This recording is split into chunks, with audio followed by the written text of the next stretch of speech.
great weekend, and thanks for joining us. I'm China Haley. A matter of national insecurity? That story later on, but first up, Jennifer Vong is in the newsroom with your headlines. Thanks, China. Ford is open to working with foreign rivals to expand self-driving services internationally. That word coming from Sharif Marakbi, the automaker's autonomous vehicle CEO. Marakbi telling the Financial Times that the company views collaboration in other regions as making a lot of sense.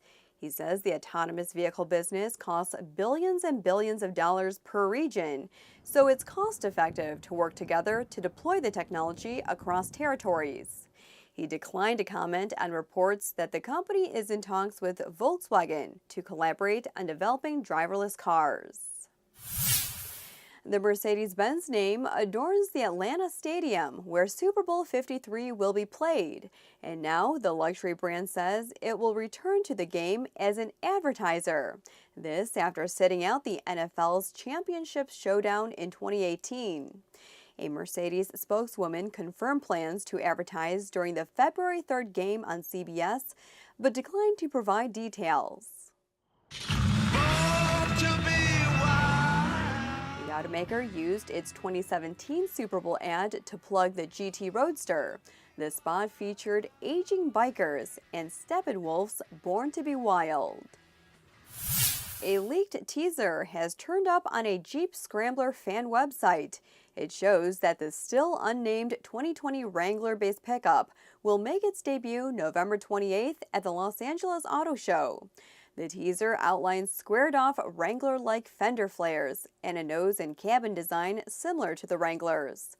It says the pickup will get next-generation advanced safety systems.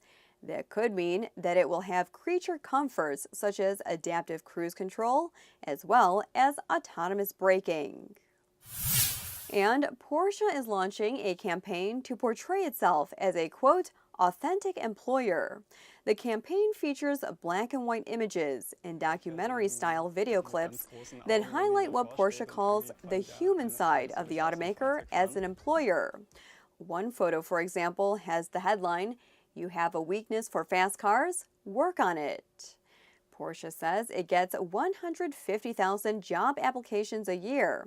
Andreas Hafner, board member responsible for HR and social affairs, says Porsche is starting from a position of strength, but he adds, quote, "It's no longer enough to enable us to find the right talented people and retain them in the long term." China, we'll send it back to you. The U.S. Commerce Department has been busy trying to answer a question. Do autos and auto parts imported from places like the European Union pose a risk to national security? The probe has been going on since May, and some suppliers are getting antsy. They say they could end up paying more for parts and materials that they buy from other companies.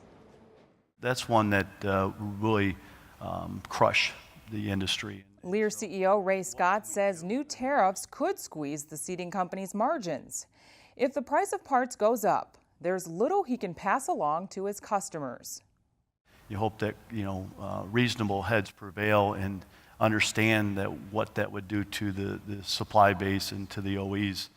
President Donald Trump has indicated that he could impose tariffs as much as 25%, citing Section 232 of the Trade Expansion Act of 1962.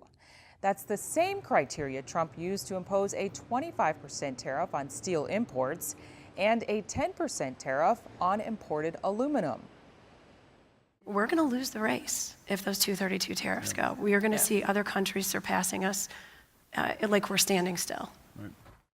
Mary Buckziger is CEO of Lucerne International. It's a Michigan-based supplier of automotive hinges.